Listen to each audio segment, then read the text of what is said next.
vamos começar, se todo mundo pode voltar, sentar, para que começamos a última mesa, que é uma mesa muito importante, porque a questão da fiscalização das práticas dos gigantes da internet, e como vemos em Europa, mas acho que talvez mesmo aqui, na Europa, temos uma organização dos gigantes do internet para otimizar fiscalmente as práticas, o comércio, o negócio, para fazer que não pagas ou não pagas suficiente os impostos no país europeu, se não fora da União Europeia. Então temos aqui, como nas outras mesas, dois pontos de vista. Um ponto de vista da França, que vai ser o professor Ludovic Hérault, de Paris 1, da Sorbonne, do IRGS, e depois vamos ter uma palestra pelo professor Valcir Garcen e o pesquisador Rodolfo Tamani, para o direito brasileiro. Então, estou pimentando agora a palavra para Ludovic. Merci beaucoup, Nathalie. Bonjour à tous.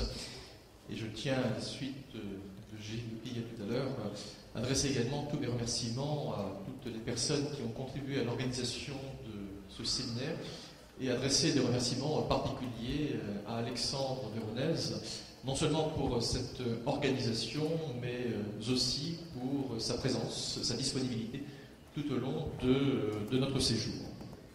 Alors il me revient effectivement d'inaugurer cette dernière partie portant sur le champ fiscal, la question finalement fiscale, et d'aborder et de traiter un sujet qui porte sur les géants de l'Internet et les pratiques fiscales déloyales. Aborder le thème des géants de l'Internet et des pratiques fiscales déloyales aurait sans doute, il y a quelques années, surpris. Pourquoi limiter en effet un tel sujet aux seules multinationales de ce secteur économique qu'est l'Internet? Le sujet aujourd'hui ne surprend plus, et il serait même surprenant d'être surpris, tant le sujet fait débat et l'actualité. En témoigne la création, il y a quelques mois, d'une nouvelle commission spéciale d'enquête au sein du Parlement européen portant sur les rescrits fiscaux, et qui a conduit à auditionner le mois dernier des représentants de multinationales, notamment du secteur de l'Internet. Je pense par exemple à la société Google. Sans évoquer bien évidemment le cas qui a déjà été évoqué au cours de quelques interventions portant sur l'affaire dite des Panama Papers et qui relance le sujet de l'évasion fiscale. Précisément, évoquer l'évasion fiscale par rapport à la thématique qui me conduit à intervenir aujourd'hui, celle des pratiques fiscales déloyales, appelle de revenir peut-être sur certains éléments de terminologie juridique.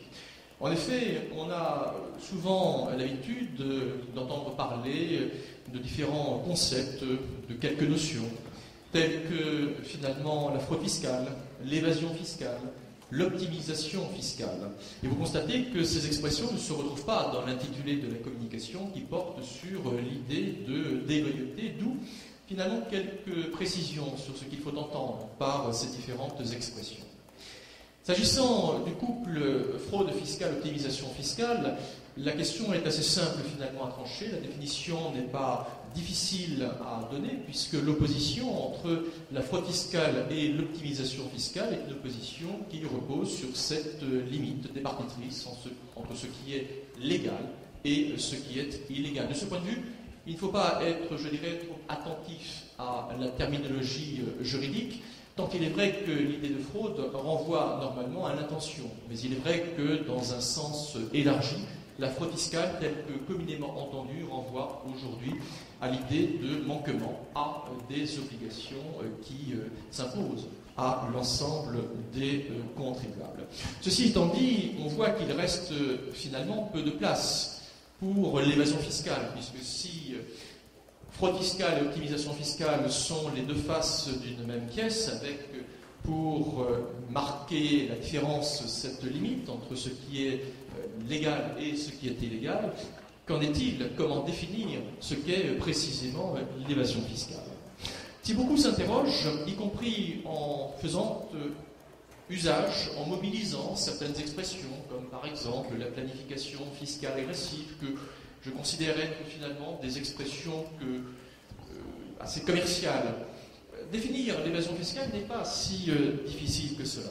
En effet, il y a évasion fiscale lorsque le contribuable agit en toute légalité au regard des règles du droit commun ou au regard des règles du droit exorbitant du droit commun, puisque des opérations couvertes par l'application du droit public peuvent aussi être soumises à l'imposition. Simplement, cette action est réalisée avec la volonté d'échapper à la contribution publique, alors que telle n'était pas la volonté de l'auteur de la norme juridique qui est appliquée. En somme, il y a évasion fiscale quand le contribuable applique la lettre du texte contrairement à son esprit. Là se situe finalement l'idée de déloyauté, respecter le droit en manquant à son devoir fiscal envers la société. Et le terme d'ailleurs de société est choisi à dessein et n'est pas sans renvoyer au vocabulaire du droit pénal, tant il est vrai que pour notamment le droit français,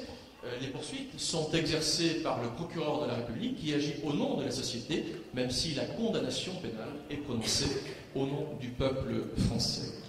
Qu'en est-il dès lors des pratiques fiscales déloyales, sachant que vous voyez que pour moi, la déloyauté sur le plan fiscal renvoie à l'évasion fiscale? Quelles sont les impositions qui sont concernées s'agissant de ces géants de l'Internet? Deux impositions s'imposent à l'évidence à raison de l'activité de ces multinationales.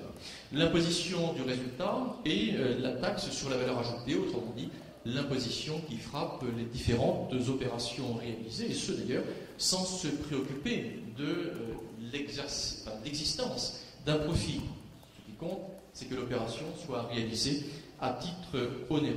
La problématique n'est pas nécessairement la même pour ces deux impositions. Si éviter d'entrer dans le champ d'application territoriale des deux prélèvements est certes commun aux deux impositions, que sont celles portant sur le résultat et celles portant sur finalement les opérations, et donc la taxe sur la valeur ajoutée, l'imposition du résultat fait intervenir également certaines tactiques comme l'utilisation des redevances qui sont versées au titre d'une concession de droits de propriété intellectuelle, l'utilisation des prix de transfert, l'utilisation des règles de déduction des charges financières, ou bien encore l'utilisation d'États, de territoires complaisants. Ce qui, pour reprendre un vocabulaire que je considère être un vocabulaire de journaliste, puisque pour le droit français, cela ne revêt aucune portée juridique, renvoie à cette idée de paradis fiscal. Le cadre de mon intervention étant nécessairement contraint, et en soi étant d'éviter de vous proposer de m'écouter durant plus d'une heure, il m'a paru intéressant et peut-être nécessaire de retirer une des deux impositions, et ce faisant, j'ai opté pour la taxe sur la valeur ajoutée afin de centrer mon propos sur une imposition qui emporte, je dirais, certaines problématiques plus intéressantes, plus larges que la seule TVA, et ce afin d'illustrer la réception française et européenne des pratiques fiscales déloyales. Pour ce faire, deux aspects de la question vont être abordés. En effet, les pratiques fiscales déloyales résultent de l'existence de failles dans les dispositions juridiques, lesquelles ont été ou sont en voie d'être refermées, suivant d'ailleurs un jeu qui est bien connu, un jeu très ancien, qui est le jeu du chat et de la souris. Or, les amateurs de dessins animés savent que la souris se sort toujours des griffes du chat. Ce faisant, mon propos sera articulé en deux temps de mouvements. Un premier temps qui va viser finalement à préciser quelles sont ces failles dans les régimes d'imposition, et puis un second mouvement autour de la lutte de ceux qui en profitent. Les failles, tout d'abord. Les géants de l'Internet savent profiter des failles des systèmes fiscaux. faute d'existence d'un régime fiscal mondial, voire d'une identité de régimes fiscaux nationaux, les principaux acteurs du réseau, les principaux acteurs de l'Internet, jouent soit sur le nexus, en veillant à ne pas s'inscrire finalement dans l'un des critères de rattachement à une juridiction fiscale, autrement dit, cette expression étant à entendre au sens du droit fiscal international d'un État ou d'un territoire qui est doté d'une compétence en matière fiscale, soit sur les règles nationales d'assiette, et ce, au fin de réduire, voire éviter en totalité l'imposition. Le nexus. La compétence fiscale d'un État ne saurait être illimitée. Certains États en rêvent. Mais soutenir la thèse contraire se heurte en effet à la souveraineté des autres États. On imagine mal, en effet, un État décider de soumettre à l'imposition les revenus réalisés par un sujet de droit sans aucune attache avec le territoire national. Un lien, le nexus, doit alors exister, lequel peut être, somme toute, réel, par exemple un immeuble, ou bien personnel, exemple la durée de séjour d'un contribuable sur un territoire donné, voire la nationalité de ce contribuable. Mais la présentation la plus commune, la plus courante en droit fiscal est sans doute celle qui conduit à opposer finalement le critère de la source au critère de la résidence, voire au critère pour quelques États, dont un État de ce continent, les États-Unis d'Amérique, le critère de la nationalité, par référence à un critère qui est alors celui de l'allégeance politique. Il s'en déduit alors de régime, soit un régime d'imposition mondiale, ce qui est le cas lorsque l'on retient finalement le critère de la nationalité ou le critère de la résidence, soit un critère d'imposition territorialement limité, et ce qui renvoie alors au critère précisément de la source. Définis librement par chaque juridiction fiscale, eh bien, ces critères renvoient au champ d'application territorial des différents prélèvements. Ce faisant, ne pas répondre aux critères, ne pas entrer dans le champ d'application territoriale d'une imposition permet d'éviter de contribuer à l'action publique. C'est là une des voies de contournement. Tirer profit des failles des différents régimes juridiques en matière fiscale, ce qui, pour les géants de l'Internet, est facilité par l'inadaptation des règles juridiques à l'évolution technologique. On le voit notamment en matière d'imposition du résultat des sociétés, et ce faisant, pour prendre le cas français, en matière d'impôt sur les sociétés. Si le régime français de l'impôt sur les sociétés est marqué par une logique territoriale qui tient compte du lieu de réalisation du profit, ce qui se trouve être fondé sur l'article 209 du Code général des impôts que vous avez actuellement diffusé, et je peux lire: les bénéfices passibles de l'impôt sur les sociétés sont déterminés en tenant compte uniquement des bénéfices réalisés dans les entreprises exploitées en France. L'approche est différente lorsque l'on se place sur le terrain du droit fiscal international qui promeut, sauf à ce qu'un établissement stable puisse être identifié, caractérisé dans un autre État, eh bien, qui promeut l'imposition dans l'État où se situe le siège du centre, le siège notamment de direction effective de l'entreprise. Ceci se retrouve notamment dans le modèle de convention de l'OCDE, article 5 et article 7, qui, si on s'y reporte, notamment l'article 7 étant l'article qui renvoie à l'idée de l'établissement stable, l'article 5, premièrement, précisant ce qu'est l'établissement stable, à savoir une installation fixe d'affaires par l'intermédiaire de laquelle une entreprise exerce toute ou partie de son activité, eh bien on constate, en se reportant au quatrièmement de l'article 5, qu'il existe quelques exceptions. Et lorsque l'on prend notamment ces exceptions, on voit tout de suite que certains géants de l'Internet, notamment Amazon, sont directement concernés. En effet, l'article 5, quatrièmement, précise bien qu'il n'y a pas établissement stable lorsqu'il est fait usage d'installations aux seules fins de stockage, d'exposition ou de livraison de marchandises appartenant à l'entreprise. Je ne vais pas lire le reste notamment des cas visés par l'article 5, mais on voit bien que de la définition de l'établissement stable dépend la possibilité ou non de soumettre un géant de l'Internet, une multinationale de l'Internet, à l'imposition. Ce faisant, pour éviter notamment l'imposition, il suffit pour ces sociétés, soit lorsqu'il y a convention fiscale internationale, d'éviter de réunir les éléments caractéristiques de l'établissement stable, soit en l'absence d'une convention fiscale internationale, d'éviter de répondre aux éléments qui sont identifiants par la jurisprudence française de l'application de l'article 209 du Code général des impôts. Or, en l'état actuel du droit, la caractérisation d'un établissement stable nécessite une présence physique sur le territoire, ce qui n'est pas le cas pour un site internet, d'où la difficulté, sachant que les serveurs sont la plupart du temps situés à l'étranger, de pouvoir soumettre à l'imposition une activité qui est réalisée à distance, ce qui est le cas précisément pour les sociétés qui nous occupent. Même si la localisation d'un serveur sur un sol n'est pas à elle seule suffisante pour permettre de qualifier ce serveur d'établissement stable. La clé de l'imposition réside donc dans la modification précisément de ce critère de rattachement territorial, ce qui passe non seulement par la modification du premièrement de l'article 5, mais aussi par la suppression du quatrièmement de cette même stipulation lorsqu'elle est reprise dans les conventions fiscales bilatérales. Confronté à cette situation, à la nécessité notamment de modifier les conventions fiscales bilatérales et se faisant le modèle OCDE, les États ont tardé à réagir. Alors, certains États, y compris au sein de l'Union européenne, se sont engagés précisément dans la voie d'une évolution, ce qui était le cas de l'Union avec un projet qui est dit AXIS en référence au projet de l'assiette commune consolidée en matière d'impôts sur les sociétés, l'idée étant finalement de s'inscrire dans une démarche qui n'est pas sans rappeler celle qui a été initiée en matière de taxes sur la valeur ajoutée en Europe.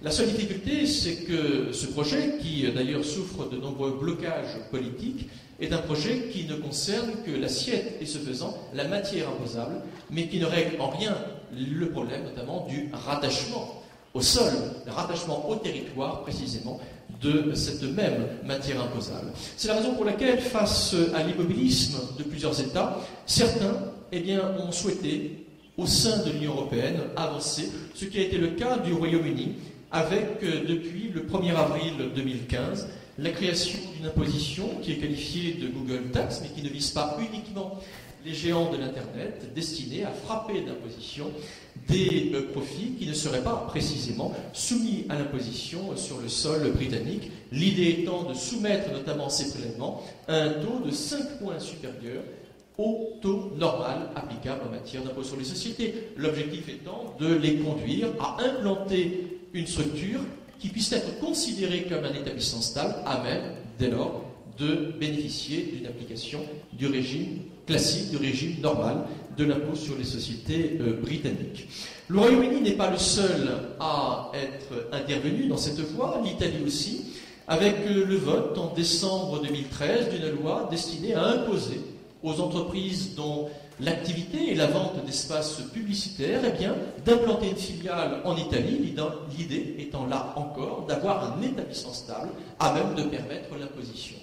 L'arrivée simplement au pouvoir du président du Conseil italien, Matteo Renzi, a toutefois conduit à revenir sur cette avancée qui était qualifiée de web tax pour l'Italie. Cette remise en cause date du mois de février 2014, l'objectif étant pour Matteo Renzi plutôt de s'engager dans une démarche européenne. Simplement, l'immobilisme l'a conduit en septembre 2015 à menacer en quelque sorte l'Europe de se lancer à nouveau dans une démarche unilatérale via ce qu'il a été qualifié, intitulé de Digital Tax et qui pourrait voir le jour en janvier 2017. En réalité, tous les regards sont braqués sur les travaux de l'Organisation de coopération et de développement économique avec ce que l'on connaît aujourd'hui sous l'acronyme BEPS pour Base Erosion, Profit Shifting, autrement dit évasion de la base fiscale, l'idée étant de lutter contre ces pratiques qui précisément conduisent à diminuer l'imposition et parfois à l'éluder en totalité. Travaux qui ont été divisées en 15 actions, avec une première action, ce qui, je dirais, intéressant à relever, consacrée à notre sujet, puisqu'il s'agit, pour reprendre l'intitulé, relever les défis fiscaux par l'économie numérique. Il s'agit là finalement de tenter de répondre aux difficultés que j'exposais tout à l'heure concernant le modèle de convention OCDE.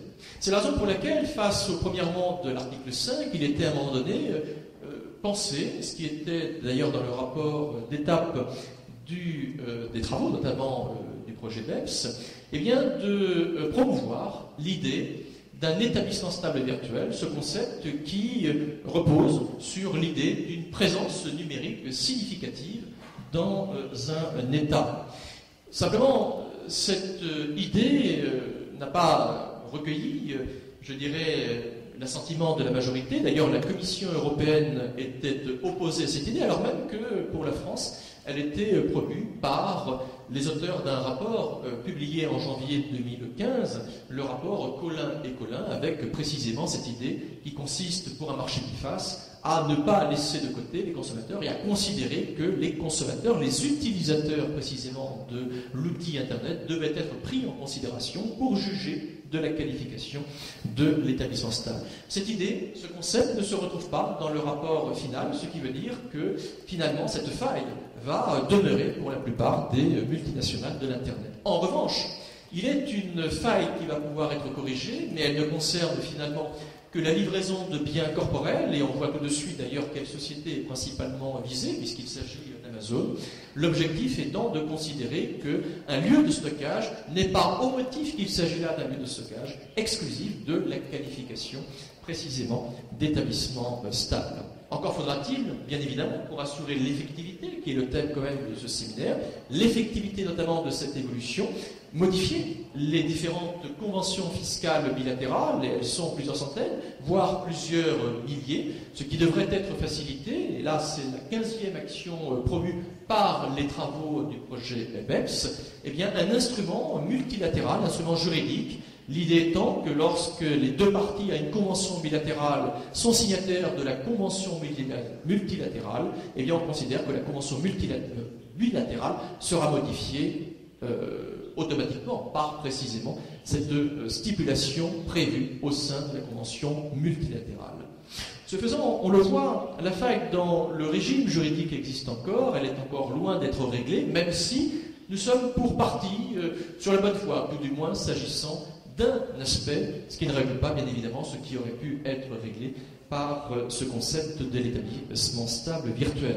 Mais il ne s'agit là finalement que d'une des failles qui existe, une autre faille existe cette fois-ci dans la base imposable, ce qui suppose bien évidemment de considérer que nous nous trouvons d'ores et déjà dans le champ d'application territoriale de l'imposition. Alors pour des questions de temps, je n'ai pas la possibilité de développer toutes les tactiques qui peuvent être relevées, qui peuvent être utilisées, et que j'ai d'ailleurs listées tout à l'heure de mon propos introductif. Je vais donc m'en tenir à celle qui apparaît comme la tactique la plus utilisée au vu de commissions parlementaires d'enquête qui ont été réunies aux États-Unis d'Amérique, au Royaume-Uni, mais aussi en France. Autrement dit, l'utilisation de la technique des prix de transfert, autrement dit, des transactions qui sont intragroupes entre sociétés qui sont liées, soit d'ailleurs par un lien de dépendance juridique, mais qui peut être aussi un lien de dépendance économique. L'idée étant que si la liberté est la règle, laisser finalement des sociétés d'un même groupe décider de l'évaluation du prix finalement pour certaines transactions peut conduire à permettre d'échapper à l'imposition simplement à cause d'une fuite de la matière imposable depuis un État vers un autre territoire, vers un autre État dont le régime fiscal est privilégié. Ce qui fonde d'ailleurs la légitimité du contrôle.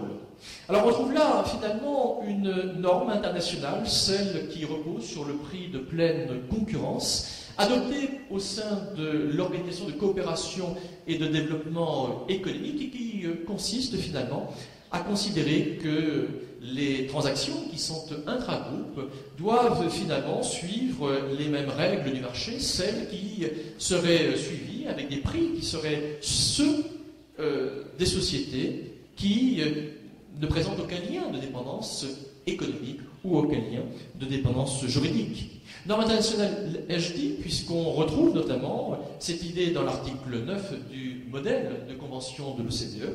C'est également ce qui est adopté en France dans l'article 57 du Code général des impôts français, qui est d'ailleurs assez ancien, puisqu'il remonte à une loi du 31 mai 1933, avec un dernier alinéa qui précise bien que l'administration fiscale peut retenir le prix par comparaison avec ceux des entreprises exploitées normalement. La difficulté étant de trouver les éléments précisément de comparaison, ce qui fonde d'ailleurs certaines solutions, certaines voies de droit pour sécuriser les rapports entre sociétés et sécuriser notamment les relations entre au niveau notamment du contribuable. S'agissant de la France, nous avons ainsi ce qui pourrait renvoyer à l'idée d'un rescrit avec finalement un accord préalable en matière de prix de transfert et qui repose sur l'article 80B, septièmement du livre des procédures fiscales, l'idée étant que lorsque l'administration fiscale est sollicitée sur ce terrain, sa prise de position devient alors opposable devant une juridiction, ce qui tend à précisément lui assurer une certaine forme de sécurité juridique. C'est ce qui est utilisé bien évidemment, y compris par les géants de l'Internet, non pas sur le terrain du droit français, mais également notamment sur le terrain du droit américain. Je pense à la société Google avec un schéma, un montage qui est ce que l'on appelle le double irlandais ou le sandwich néerlandais, le sandwich finalement hollandais.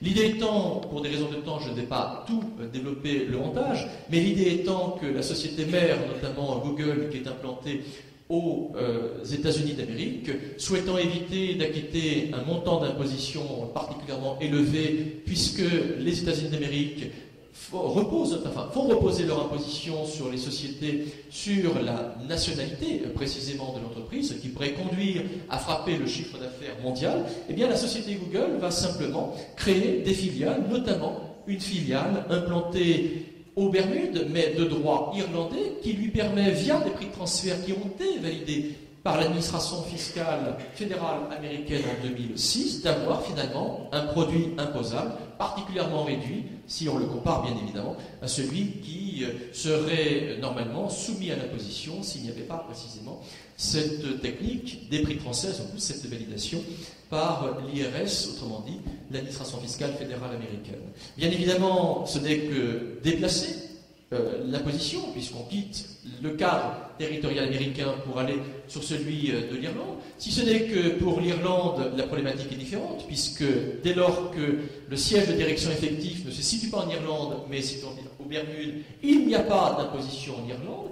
Or, aux Bermudes, qui est normalement l'état d'imposition, le taux d'imposition est un taux qui est égal à 0. Ce faisant, l'idée est de stocker les bénéfices qui sont réalisés aux Bermudes, et ce, dans l'attente d'un rapatriement, à la faveur d'un rapport de force qui sera en faveur, à un moment donné, précisément des multinationales, et notamment de Google, face à un besoin peut-être financier, si une majorité au Congrès américain décide que son souhait est de diminuer les impôts sans forcément diminuer les recettes. Il suffira alors de promouvoir le rapatriement des capitaux via un appel d'air qui sera traduit par un taux d'imposition beaucoup plus faible. Et c'est là, finalement, l'avantage financier qui sera retiré par cette multinationale. Mais vous me direz alors, qu'en est-il pour l'imposition ? L'imposition va être finalement nulle, voire, plutôt très réduite. Pourquoi ? Parce qu'il va y avoir une autre filiale, une sous-filiale de Google, créée par la filiale de droit irlandais établie aux Bermudes, et qui cette fois-ci va être établie en Irlande, qui va récupérer les différents produits résultant de l'activité de Google pour l'Europe, sachant que l'idée est que ces produits, qui sont imposables en Irlande cette fois-ci, vont être largement absorbés par une charge qui a très précisément une redevance versée au titre de la concession d'un droit de propriété intellectuelle, au titre de la marque, au titre du savoir-faire, sachant que l'imposition résiduelle va alors être véritablement limitée en Irlande. Et pour éviter précisément l'imposition au titre de la redevance qui est versée pour la concession de droits de propriété intellectuelle, on va simplement interposer une société néerlandaise et profiter du régime qui existe aux Pays-Bas et qui permet de ne pas imposer précisément ce type de redevance, dans le cas précis, redevance de concession de propriété intellectuelle dès lors qu'il n'y a pas là brevet. La boucle est bouclée, ce qui veut dire que via une structure qui n'est qu'une boîte aux lettres, localisée en Irlande, eh bien on va simplement faire remonter les bénéfices directement jusqu'aux Bermudes, et c'est là où on voit tout l'intérêt précisément de cette technique qui est celle des prix de transfert. Alors bien évidemment, les travaux dans le cadre du projet BEPS conduisent à essayer de faire évoluer là aussi la situation. On trouve là les actions 8 à 10, avec particulièrement l'action 9 qui porte sur les actifs incorporels. L'objectif, je vais résumer de manière très simplifiée peut-être le rapport notamment BEPS sur le sujet, mais étant de passer d'une logique de propriété juridique portant précisément sur ces actifs incorporels à une logique de propriété économique par la mesure du risque réel qui est encouru, l'idée étant de rattacher le produit à la personne qui véritablement assume le risque. Ce n'est pas encore, je dirais, traduit dans les textes. Pour l'instant, les États font un peu de résistance sur le sujet. Les États-Unis d'Amérique, d'ailleurs, ont déjà indiqué qu'ils n'allaient pas entériner cette situation. Mais on est habitué, je dirais, pour les USA, à la possibilité pour le Congrès américain, par un phénomène, par le jeu notamment d'overriding, de court-circuiter ni plus ni moins que les traités, ce qui pose bien évidemment la problématique de la réciprocité face à une logique qui s'inscrit aujourd'hui dans un cadre mondial. On le voit donc que les failles sont bien réelles, les failles demeurent, ce qui n'est pas sans soulever bien évidemment une interrogation concernant la lutte précisément contre ces pratiques déloyales. La lutte portant sur ces pratiques fiscales déloyales. Deux voies existent aujourd'hui afin de lutter contre ces pratiques particulièrement des géants de l'Internet. Partant du constat qu'un rattachement territorial existe nécessairement, c'est impératif. Je ne conçois pas, et je ne pense pas que l'on puisse concevoir un élément immatériel sans un support à un moment donné matériel. Eh bien, une première voie de lutte consiste à viser, à attaquer, au sens propre du terme, les juridictions fiscales complaisantes, autrement dit, les États, les territoires qui sont complaisants sur le plan fiscal. Une deuxième lutte possible est finalement celle qui vise directement les géants de l'Internet. Lutter tout d'abord contre les juridictions fiscales complaisantes. Cette lutte est avant tout une lutte politique. En effet, le droit international public ne permet pas d'imposer à un autre État une contrainte, une sujétion. Il n'en demeure pas moins que la voie politique trouve tout de même certaines traductions juridiques avec une finalité, imposer une transparence en matière fiscale, notamment à ces États. S'il en était besoin, il suffit de porter une attention, même minime, au scandale récent dit des Panama Papers et à la réaction des autorités panaméennes, notamment à certaines réactions de pays, particulièrement la France, qui vient de réintroduire le Panama dans la liste des États et territoires non coopératifs, ce que, je l'indiquais tout à l'heure, on image souvent sous l'appellation de paradis fiscal. Deux voies finalement sont utilisées pour mener cette lutte. La voie économique et une voie administrative, qui est une voie de coopération administrative. La voie économique, pour mener à bien notamment cette lutte qui vise à imposer la concurrence, l'une des voies les plus efficaces est sans doute la voie économique. Et si une illustration, si une démonstration devait être finalement proposée, la menace avec le vote en mars 2010 d'une loi par le Congrès américain, qui est le FATCA, autrement dit Foreign Account Tax Compliance Act, a bien démontré que la seule force de frappe économique des États-Unis, avec une menace d'ailleurs de surimposition de revenus distribués, mais aussi une menace sur la licence bancaire des établissements, a suffi pour réduire à néant les velléités de certains États que l'on n'aurait pas soupçonné de souhaiter mettre fin à leurs secrets bancaires. Une autre traduction peut également être trouvée dans cette notion juridique qui est aujourd'hui assortie, y compris en France, d'un régime juridique, celle d'État ou territoire non coopératif, et qui trouve là notamment l'explication de mon hésitation, pour ne pas dire de ma réticence à l'utilisation de cette expression paradis fiscal, puisqu'après tout, il y a paradis fiscal soit au motif que l'État propose de payer moins d'impositions, et donc à raison du régime fiscal avantageux, mais on peut très bien aussi envisager l'expression de paradis fiscal, alors même que l'imposition est élevée au motif de l'opacité fiscale, et donc du défaut de transparence fiscale, auquel cas l'avantage fiscal qui n'est pas retiré de l'utilisation, notamment de cet État ou de ce territoire, n'est ni plus ni moins que le paiement de l'opacité. C'est la raison pour laquelle l'expression de paradis fiscal ne recouvre pas toutes les situations, et il est préférable d'apporter la précision, à savoir, s'agit-il d'un État à régime fiscal privilégié, avantageux, ou s'agit-il d'un État ou d'un territoire non coopératif? Dernière notion d'État ou de territoire non coopératif qui ressort précisément des discussions, des décisions qui ont été prises dans le cadre des G20 qui ont été finalement ceux de l'année 2009 et particulièrement du G20 de Pittsburgh. On trouve notamment cette traduction dans le Code général des impôts français, dans l'article 238.0a, avec une liste qui est dressée finalement par le ministre du Budget, qui peut être modifiée, la preuve en est puisqu'elle vient d'être modifiée il y a quelques jours, à tout moment.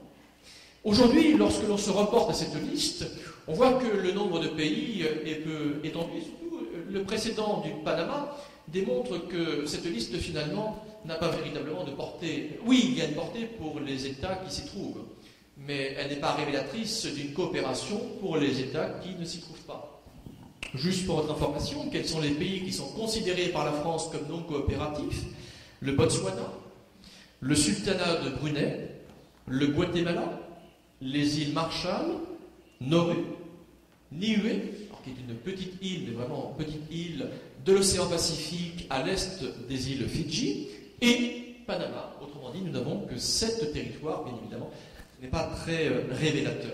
Par contre, la démarche est intéressante, et l'affaire des Panama Papers a finalement conduit le commissaire européen, équivalent d'un ministre, si je devais résumer, au sein notamment de l'Union européenne, Pierre Moscovici, a indiqué qu'une liste européenne allait voir le jour avec une mise à jour qui serait faite tous les 6 mois. Quelle traduction juridique, notamment pour l'État ou le territoire non coopératif, quelles conséquences juridiques s'attachent à la présence d'un État ou d'un territoire dans cette liste? Pas une sanction, un effet dissuasif avec une surimposition. Pour vous donner une illustration, la plupart du temps, les retenues à la source sont de 19%. Lorsque l'État considéré est un État figurant dans cette liste, le taux passe de 19% à 75%. Et bien évidemment, lorsque la plupart des pays s'engagent dans cette voie, c'est particulièrement dissuasif puisque cela rend non incitatif pour les opérateurs économiques l'envie de précisément les retenir, ces États, pour des opérations économiques. La seconde voie est celle de la coopération économique, administrative, serait assez rapide sur le sujet. Plusieurs vecteurs existent, des vecteurs aujourd'hui qui sont internes, à l'image d'un droit de communication qui peut exister, droit de communication qui existe y compris à l'adresse des opérateurs de l'Internet, vecteurs européens avec des directives européennes, avec cette émergence d'une norme internationale portant sur l'échange automatisé entre administrations fiscales membres de l'Union européenne, y compris d'ailleurs après l'affaire dite du LuxLeaks qui a secoué quelque peu, notamment le président de l'actuelle Commission européenne, Juncker, qui était l'ancien Premier ministre du Luxembourg, y compris sur les rescrits en matière précisément d'accords pour les opérations transfrontalières. Ou encore au niveau international, avec des vecteurs tels que la Convention multilatérale d'assistance en matière fiscale, et qui marque véritablement l'émergence d'une démarche, d'une logique mondiale sur le sujet. La France notamment a entériné certaines mesures avec un reporting pays par pays s'agissant des prix de transfert. Mais la démarche des États-Unis d'Amérique de refuser de s'inscrire dans ce cadre, sachant que cela allait conduire nos entreprises à donner toutes les informations sur les opérations intra-groupes et les États-Unis finalement ne pas les communiquer, ce qui aurait conduit à un désavantage concurrentiel pour les entreprises, notamment européennes, a conduit à ce que ces données ne soient pas publiques. C'est la raison pour laquelle, il y a 3 jours, Pierre Moscovici, devant le Parlement européen, a annoncé la modification du texte européen portant sur la comptabilité, la directive comptable, avec cette fois-ci une diffusion publique de certaines informations de toutes les entreprises, y compris celles qui ne sont pas des entreprises européennes. Encore faudra-t-il tout de même, et on retrouve la problématique déjà évoquée, un établissement stable au sein de l'Union européenne, et quelle que soit la nationalité du siège social, toutes les entreprises qui ont un établissement stable en Europe devront communiquer aux actionnaires. Donc ce n'est plus aux administrations fiscales, mais les administrations fiscales prennent aussi connaissance des rapports destinés aux actionnaires, eh bien la base d'imposition, mais aussi l'imposition, et ce pour les différents États membres de l'Union européenne. On voit donc finalement que la logique, l'arme qui est utilisée, est bien celle de la transparence. Ce n'est là qu'un des mouvements, qu'une des voies de lutte, celle qui vise finalement des États, des territoires. On peut aussi envisager la lutte directement, et je terminerai par là, contre l'opacité précisément des opérateurs et donc des géants de l'Internet. C'est là une question qui est intéressante et qui renvoie là aussi à la thématique de ce séminaire, autrement dit l'effectivité du droit. En effet, une question se pose sur le plan juridique. Une telle lutte contre les opérateurs, et ce faisant visant les pratiques fiscales déloyales contre l'évasion fiscale, est-elle possible? La question peut surprendre, mais elle s'impose à raison finalement des conséquences de l'action d'une administration fiscale, et vous voyez ce faisant que je ne situe pas le propos sur le plan territorial, comme localisé en France ou localisé dans l'Union européenne. C'est une question qui se pose pour toutes les administrations fiscales de par le monde. 2 conséquences, en effet, sont possibles des suites de l'action d'une administration fiscale. La première est celle qui conduit à exiger l'imposition qui devait être acquittée et qui a donc été éludée. Auquel cas, on va simplement demander à ce que l'imposition qui était due soit payée, et on va assortir cette imposition d'une réparation, la plupart du temps, sous la forme d'un intérêt de retard, réparation à raison du préjudice subi des suites du temps écoulé. Vous conviendrez que ce n'est pas nécessairement dissuasif, puisqu'il faut bien évidemment que l'administration fiscale détecte ce mouvement, même si des instruments sont aujourd'hui à sa disposition.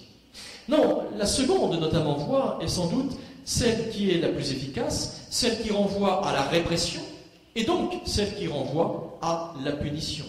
On mesure évidemment là l'intérêt d'une telle action. Simplement, est-il possible juridiquement de réprimer des pratiques fiscales déloyales qui, je l'ai dit, ne doivent pas être confondues avec la fraude fiscale? En somme, peut-on réprimer, au sens juridique du terme, l'évasion fiscale pour ce seul motif? Eh bien, une réponse négative s'impose. Elle s'impose à l'évidence à partir du moment où l'évasion fiscale n'est pas illégale.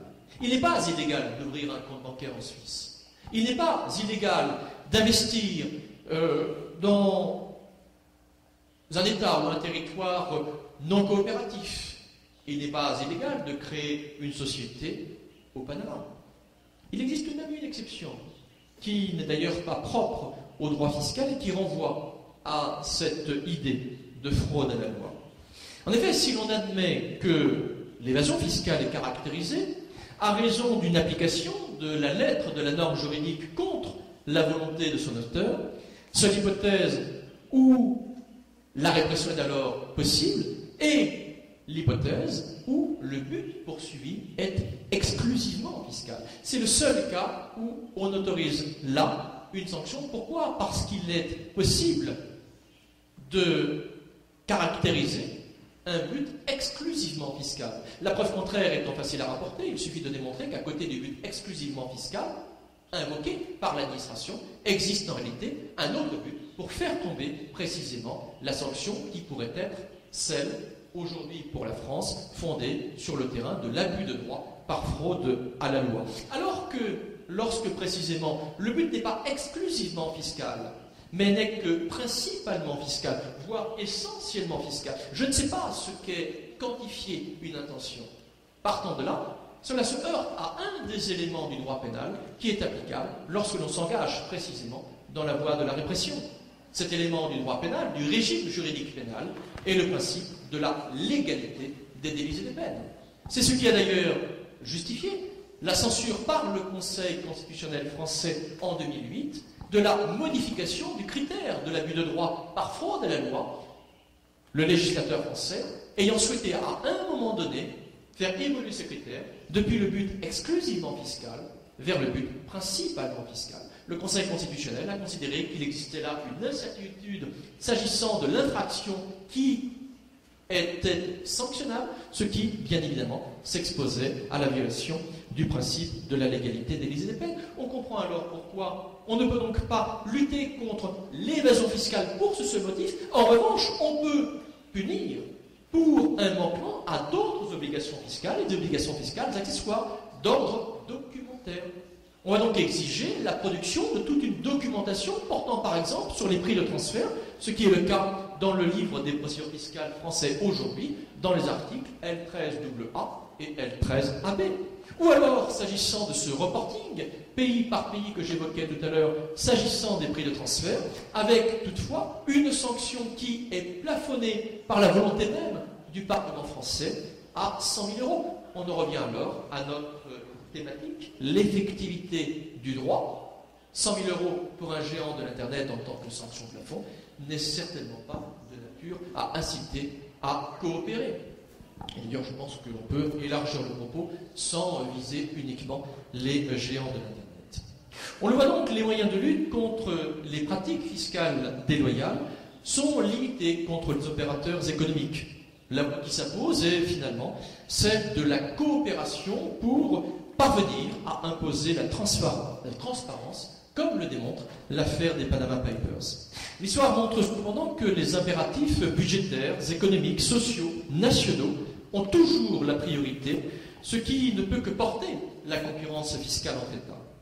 En témoigne la décision du Royaume-Uni de négocier avec Google, ce qui a créé, je dirais, certains remous dans l'Union européenne. Négociation avec Google pour finalement faire table rase du passé, moyennant le paiement de 130 millions d'euros, là où la France a décidé d'engager la voie du redressement fiscal à hauteur de 1,6 milliard d'euros.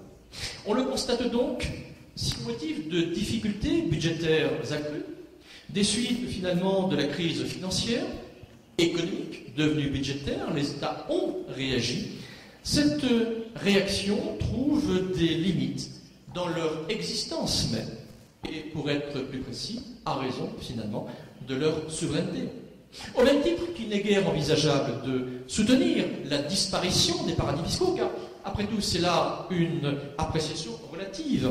Il y aura toujours des pratiques fiscales déloyales. C'est consubstantiel à la pluralité des acteurs sur la scène internationale.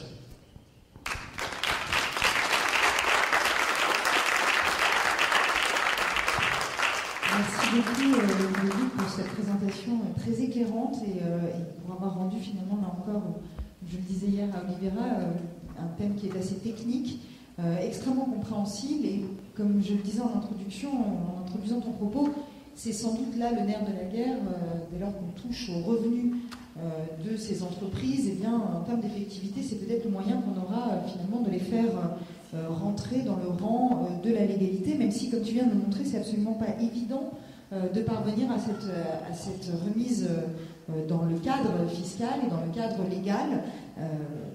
Si ça doit passer par la coopération, comme tu viens de le dire en conclusion, pour aller vers davantage de transparence et de loyauté de la part de ces acteurs, eh bien, peut-être qu'il faut s'inquiéter du fait que ces entreprises sont peut-être mieux armées que les États pour contrer ces voies de coopération.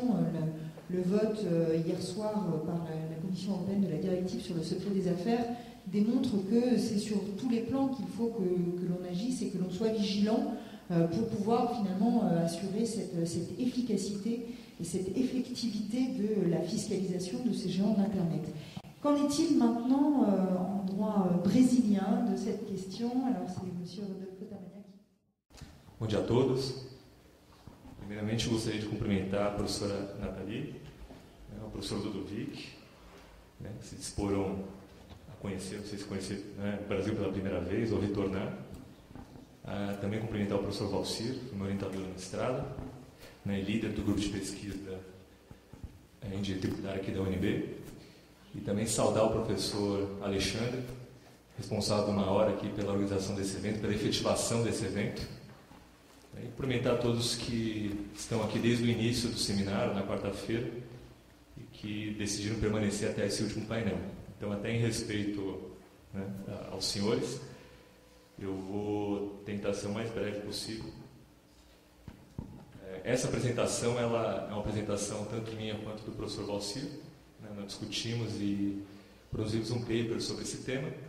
E essa apresentação, então, ela sintetiza os principais tópicos que foram discutidos. Então, a minha função aqui vai ser, basicamente, discutir um pouco sobre a economia digital, ou seja, aquilo que nos parece que especifica, ou seja, particulariza a economia digital frente aos modelos de negócio tradicionais, e apresentar, então, aqueles desafios fiscais que seriam decorrentes dessa nova situação econômica. E depois o professor Valcir, então, a partir desse mapeamento do tema e dos principais desafios, vai tratar sobre os princípios jurisdicionais da tributação, tanto sobre a renda quanto com relação ao consumo. E, ao final, a gente, o professor Valcir vai fazer algumas considerações sobre essa temática à luz da perspectiva brasileira, ou seja, dos países em desenvolvimento. Então, eu começo a apresentação com esse gráfico, que ele ilustra bem, pelo menos não toda a complexidade da discussão a respeito do tratamento tributário das gigantes da internet, mas ela consegue pontuar as principais controvérsias que fizeram com que a opinião pública, seguida depois dos organismos internacionais e o mundo como um todo, se debruçasse sobre essa questão da tributação das multinacionais, principalmente daquelas que atuam na internet. Vocês podem perceber, esse é um gráfico do The Guardian, que representa uma situação específica do Reino Unido, mas que ele acaba sendo um exemplo do que a gente vê em outros países. Vocês podem perceber aqui que a gente seriam 4 níveis nesse gráfico, sendo que esse nível mais externo, o que eles chamam de turnover, corresponderia ao quê? Ao faturamento bruto dessas empresas, ou seja, então a empresa ela efetua a atividade econômica dela e o quanto que ela recebe por essa atividade econômica, sendo vendendo produtos, sendo disponibilizando um bem virtual, seja qual for o produto que ela comercializa, a receita, o faturamento bruto dessa atividade econômica, então estaria representado por esse círculo externo maior. Então, se a gente pegar, por exemplo, o Google, a gente está falando aí de 395 milhões de libras esterlinas. Em seguida, o círculo um pouco menor, ele representa aquilo que seria os lucros, os rendimentos das empresas antes dos impostos. Então, para chegar nessa etapa, você já teve alguns custos que foram abatidos, e ainda você não tributou essa propriedade, esse valor. Mas representa já uma parcela um pouco menor entre o rendimento bruto dela, o faturamento bruto dela, com esse estágio que imediatamente anterior à tributação. Em seguida, nesse círculo preto, com tracejado preto, nós temos o que foi efetivamente pago na Inglaterra. Então, vocês podem perceber, o Google fica bem claro isso, ou seja, você tem um círculo considerável com relação ao faturamento bruto dele, e você depois tem um círculo menor, bem menor, representando aquilo que ele pagou em termos de tributos no Reino Unido. E o último gráfico, o último círculo, o menor, em vermelho, ele representa exatamente essa distância entre aquilo que a empresa faturou lá no primeiro ciclo, ou seja, o faturamento bruto dela, versus aquilo que ela pagou de tributo. Então, vocês veem situações em que a empresa ela chegou a pagar 0,9% daquilo que ela teve em termos de faturamento bruto. É uma situação que ela é restrita às gigantes da internet? Pelo gráfico, a gente percebe que não, porque a gente está falando tanto de Google, Facebook, Apple, mas também estamos falando do quê? De Starbucks e do McDonald's. A gente não tem nada mais tangível do que o McDonald's. Então, esse gráfico ele demonstra que, na verdade, a temática a respeito do planejamento tributário agressivo, planejamento tributário internacional agressivo, abusivo, ele é uma temática que ele, na verdade, ele está relacionado, né, às multinacionais, tanto tradicionais quanto as multinacionais contemporâneas, né, cuja a sua base está estruturada na internet. Então, uma rápida noção de direito tributário internacional, que de alguma forma já foi trabalhada pelo professor Ludovic, e que eu acho importante para a gente ter como premissa para a discussão, né, é que quando a gente fala então em tributação internacional, fundamentalmente a gente está falando sobre tributação que incide sobre transações internacionais, transações que envolvem duas ou mais jurisdições. Então, o que você tem, a grande dificuldade que surge dessa interação entre países, né, e da tributação, o exercício da soberania fiscal por parte de cada um dos países envolvidos, é exatamente a definição de quem deve tributar. Ou se ambos tributarão, qual a medida, né, de apropriação da riqueza por um país e pelo outro. Então, se a gente tomar, por exemplo, uma instituição financeira brasileira, né, que paga juros decorrentes de algum investimento para um cidadão francês, a controvérsia que vai se colocar é definir exatamente qual que é o Estado competente para tributar essa operação econômica. O Estado onde está localizado o banco, no caso o Brasil, ou o Estado de residência, né, daquela pessoa física, no caso a França. Então essa é fundamentalmente a temática, a controvérsia que permeia, né, boa parte das discussões sobre o direito tributário internacional. Um outro ponto importante também, né, que representa um marco do direito internacional, que depois foi apropriado, né, e foi trabalhado pela perspectiva do direito tributário internacional, é o chamado caso Lotus, que é um caso que ocorreu em 1927. Fiz questão até de citar esse marco, né, porque envolve a França, não tanto num sentido, vamos dizer assim, positivo, mas representa um marco importante, né, da discussão no âmbito do direito internacional que ainda hoje é relevante para a discussão no âmbito do direito tributário. E no caso Lotus, né, para quem talvez não conheça, né, essa situação, ele foi um fato, né, em que houve uma embarcação francesa, ela estava em mares da Turquia, ela colidiu com um navio turco, e esse navio turco afundou e morreram 8 pessoas. E aí a embarcação francesa foi encaminhada para Constantinopla, na época, né, capital da Turquia, e lá, ao final de um processo, de um inquérito, o capitão francês, assim como o capitão do navio turco, ambos foram condenados a 90 dias de prisão por homicídio culposo. Na época, a França ela se insurgiu, né, contra essa situação por entender que estaria se tratando de um navio francês com a bandeira francesa, então seria uma extensão do território francês naquela região. E a temática, essa controvérsia, ela foi levada para a Corte Permanente de Justiça Internacional na época, né? Não existia o Tribunal Penal Internacional, e a decisão que foi dada por essa Corte, né? Ela basicamente foram 2 premissas que foram estabelecidas.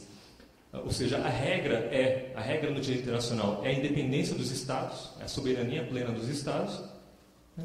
E as consequências dessa premissa é de que a soberania não se presume, as limitações da soberania não se presumem, ou seja, as limitações elas só vão ocorrer na medida em que aquele país ele estabelece um tratado, um acordo, né, ou uma convenção internacional e ele se autolimita. Então esse é um ponto importante porque ele chama atenção para o tema da territorialidade, né, no âmbito do direito internacional e que é importante para o direito tributário, ou seja, a soberania fiscal de um Estado, então, ele leva em consideração realmente uma conexão que deve existir, né, entre esse Estado com aquele fato, né, que vai ser objeto da tributação. Então, esse elemento de conexão ele é um ponto fundamental para definir, afinal de contas, qual que é o Estado que pode tributar e em qual medida. E aí eu avanço então para a segunda parte, economia digital. A economia digital, ela é um termo que foi cunhado, né, há não mais do que 10 anos, e ela representa exatamente o quê? Ela serviria para representar um estágio, né, de desenvolvimento avançado das tecnologias de informação e comunicação. Ou seja, ela fundamentalmente representa um desdobramento, um avanço acelerado, intensivo. É muito comum a gente nos textos acadêmicos, né, inclusive sobre economia digital e sobre essas discussões de tributação da internet, você usar esses adjetivos, né, falando sobre intensidade, rapidez, né, dinamismo. E, de fato, isso é uma característica da economia digital que ela é importante, ela produz efeitos concretos, né, na nossa realidade. E o direito, ele se naturalmente ele faz uma análise retrospectiva, ou seja, ele sempre olha para os fatos já ocorridos. Você tem exatamente uma situação, né, em que o direito, se exige do direito uma adaptação rápida a uma situação econômica que está mudando constantemente. E um fato importante da economia digital, né, é que esse progresso tecnológico, né, ele tem permitido o quê? Permitido o barateamento e a ampla disseminação dos produtos de tecnologia da informação e comunicação. Isso não só como ocorria no passado não muito distante, que era restrito às corporações tradicionais, mas na verdade essa revolução digital, ou seja, ela permitiu o surgimento de multinacionais digitais, que a gente vai abordar um pouco mais à frente. Essa figura hoje das startups, que nada mais são do que empresas, mas empresas com proporções muito menores e que só são possíveis de existirem exatamente por causa dessa tecnologia. Né? Se a gente tomar, por exemplo, como parâmetro o WhatsApp, né, que boa parte aqui de nós talvez use, a gente está falando de uma startup, né, que hoje deve contar com 25 pessoas, né, na sua estrutura, na sua matriz, para gerir um aplicativo hoje que está atendendo no mínimo 3 bilhões de pessoas no mundo. Então, isso fruto exatamente, né, dessa potencialidade que as TICs têm propiciado. Né? E esse barateamento e ampla disseminação permite o surgimento, né, do que começou a se designar como micro-multinationals, ou seja, multinacionais, empresas, né, pequeníssimas, mas que já nascem globais. Exatamente por quê? Porque a internet possibilita essa abrangência, né, elas nascerem já de forma global. Outra característica também da economia digital é que ela tem então passado por 3 ciclos, né, os chamados ciclos de comoditização, de estandardização e de inovação, né, esses neologismos, significando exatamente o quê? Esse barateamento e essa disseminação, né, dos mobile devices, de todos os instrumentos que permitem o acesso à internet e permitem que você possa trabalhar a partir da infraestrutura que a internet disponibiliza e possibilita.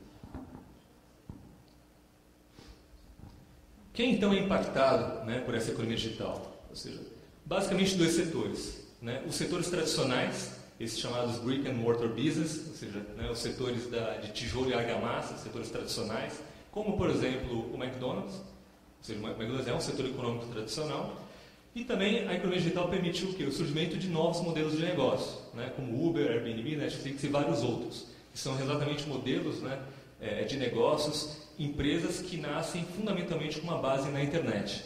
Né? Se não houvesse internet, você não teria, talvez, a criação, pelo menos não com essa agilidade, não com esse crescimento em poucos anos, né, dessas empresas.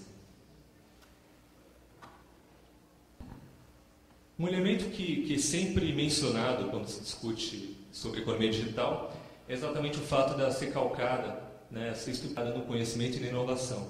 Ou seja, fundamentalmente, quando se fala em economia digital, se está falando em propriedade intelectual. Né? A propriedade intelectual, ou seja, ela a partir até de uma conceituação que a OMP, a Organização Mundial da Propriedade Intelectual, fixou, ela abrange tanto a propriedade industrial quanto os direitos autorais. Então, quando a gente fala em propriedade intelectual, a gente está falando fundamentalmente de bens intangíveis. Né? Mas ela, principalmente ligados ao quê? A trabalhos literários, artísticos, né? Programas de computador, mas também a gente está falando de marcas, estamos falando também de desenhos industriais, designs, né? Mas fundamentalmente você está falando do quê? De bens que são intangíveis. E essa intangibilidade dos bens é que, de fato, dificulta a apreensão, a captação daquela atividade, né, tendo em conta o parâmetro territorial. Ou seja, se eu estou falando de um bem que é intangível, se eu estou falando de uma economia que é estruturada fundamentalmente em bens intangíveis, imagine você lidar, né, você tratar da tributação dessas operações partindo de um paradigma da territorialidade. Então, uma outra característica também da economia digital é a intensa mobilidade, Então, fruto, né, desses meios de comunicação e interação, você tem o quê? Uma mobilidade muito grande, naturalmente, dos bens intangíveis, né, por natureza eles são móveis, mas você também tem uma intensa mobilidade, tanto dos usuários quanto dos consumidores. Ou seja, então hoje nós, é até senso comum a gente ressaltar a importância dos smartphones, mas de fato as pessoas, pelo menos no Brasil, isso já é muito claro. As pessoas, o acesso à internet, ele ocorre fundamentalmente pelos smartphones, né, e não tanto pelos desktops e outros meios. E também a mobilidade é algo que já ocorria, né, no âmbito das multinacionais, mas que você teve uma intensificação das multinacionais e uma materialização dessa realidade também para empresas menores, que é o quê? A mobilidade da cadeia produtiva da empresa. Ou seja, você consegue hoje, com muita facilidade, deslocar a jurisdição de um país, onde a gestão de uma empresa ela fica em determinada jurisdição, muitas vezes os fornecedores e a indústria que vai montar aquela peça fica em outra jurisdição, e esse produto, esse bem vai ser comercializado em uma terceira jurisdição. Então, tudo isso também é fruto da economia digital, né? Ou, pelo menos, a economia digital potencializa essas características. Conectividade, exatamente nessa linha, ou seja, a economia digital, então, ela permite que haja essa conectividade em âmbito global, em que você parte, a partir de uma base central, você consegue realizar operações comerciais em localidades distintas, tanto dos fornecedores quanto dos consumidores. Então, também é um dado fundamental, é um dado que, do ponto de vista tributário, traz, de fato, dificuldades, porque você tem, muitas vezes, normalmente, você tem uma matriz situada numa jurisdição e você tem filiais ou empresas subsidiárias em outras localidades, e a interação entre as empresas, as chamadas Intercompany Agreements, elas dificultam muito, né, o acompanhamento desse fluxo de produção de riqueza. Porque, no final de contas, né, a tributação, o que ela visa? Ela visa conseguir captar onde há a produção de riqueza. Para quê? Para que o Estado, onde aquela produção de riqueza ocorreu, ele possa se apropriar de parte daquela riqueza. Uma outra característica que é importante, que foi abordada em outros painéis aqui nesse seminário, é que a economia digital também ela obscurece, né? Ela não deixa tão claro essa linha divisória entre fornecedores e consumidores, exatamente porque no âmbito da economia digital, no âmbito, por exemplo, das redes sociais, o usuário ele passa a ser um partícipe importante da cadeia produtiva, ou seja, se eu não tiver usuários no Brasil passando 2, 3, 4 horas na internet, no Facebook, o valor do Facebook ele diminui, ou seja, ele não vai ser tão relevante. Por quê? Porque eu vou ter menos pessoas alimentando com dados, né, essa plataforma. Então você tem, ou seja, e aí a discussão fica, uma das discussões, que inclusive o professor Ludovic mencionou, ou seja, essa produção de dados feitos por cada um de nós aqui de forma anônima, de forma, né, pelo menos pretensamente anônima, ela gera riqueza para o Facebook. E qual a minha participação nessa produção de riqueza? Ou qual que pelo menos é a participação que o Brasil, o estado onde eu estou sediado, onde eu sou residente, ele pode ter com relação a essa produção de riqueza? E uma outra característica, finalizo, né, esse mapeamento do que seria a economia digital, são exatamente o que? A possibilidade de surgimento desses chamados modelos de negócios multilaterais. Ou seja, você tem a rede social é um exemplo emblemático nessa linha, em que você cria, ou seja, a tecnologia ela permite que você crie uma plataforma que ela vai permitir, né, que diferentes grupos de usuários, seja fornecedores, sejam usuários, né, eles possam interagir por intermédio dessa plataforma, e essa interação ela gera valor tanto, né, para um lado quanto para o outro, ou seja, as chamadas externalidades. Essas externalidades, é importante ressaltar, elas podem ser tanto positivas quanto negativas, né? Mas aqui a gente está pensando realmente numa situação em que essa interação ela vai gerar realmente uma produção de riqueza. Então, esse gráfico que eu retirei da Harvard Business Review, ela mostra exatamente esse chamado ecossistema da plataforma, né? Que surgiu no âmbito da economia digital. Ou seja, você tem esse círculo azul representa uma plataforma, você tem 4 partícipes, né, desse ecossistema: o produtor, o consumidor, né, o provider, aquele que possibilita a infraestrutura aliás, o instrumento para você poder acessar, por exemplo, aquela plataforma com um celular, e você tem um owner, que é exatamente aquele que construiu a plataforma. Então, a partir dessa interação, né, ou seja, você tem uma produção de riqueza, principalmente, fundamentalmente a partir, né, dessa produção e tratamento de dados, que vai gerar valor, por exemplo, para o produtor. Ou seja, então, se eu penso aqui nessa plataforma, tendo o Facebook, como esse exemplo foi dado, ou seja, a interação dos usuários agrega valor a essa plataforma, o que possibilita então que o Facebook possa vender os seus aplicativos, os seus espaços de advertising por um valor, né? Exatamente por quê? Porque quando eu enquanto empresa, né, que tem interesse em comercializar os meus produtos e serviços por meio da internet, vou avaliar exatamente qual que é a capilaridade, qual que é o impacto que aquele advertisement, né, ou seja, aquela propaganda vai atingir, se ela vai atingir exatamente o público que eu tenho interesse. Então a gente avança agora então para exatamente seriam esses desafios fiscais que a economia digital ela traz. Pelo que a gente, e a partir inclusive de estudos que a OCDE tem realizado, né, mas também estudos inclusive que o professor Ludovic citou, né, que foram capitaneados pelo governo francês, né, e vários outros foros, o que se identificou com relação aos desafios fiscais da economia digital é que ela basicamente cria duas ordens de preocupações. De um lado, ela potencializa, né, oportunidades de erosão da base tributária e transferência de rendimentos para países com baixa ou nenhuma tributação, ou seja, situações que já existiam, né, anteriormente, que multinacionais tradicionais já se utilizavam, né? Mas também a economia digital ela cria talvez algumas situações novas de BEPS, né, de erosão dessa base tributária. Talvez não são situações que elas sejam totalmente descoladas daquilo que a gente já verifica, mas dada a intensidade que os riscos se colocam num novo patamar a partir da evolução tecnológica, então eles são analisados de forma apartada. Então a ideia aqui é rapidamente pontuar, né, as principais questões relacionadas aos BEPS já identificados, assim como chamar a atenção para o mapeamento que está sendo realizado hoje a partir desses desafios novos, né, oriundos da economia digital.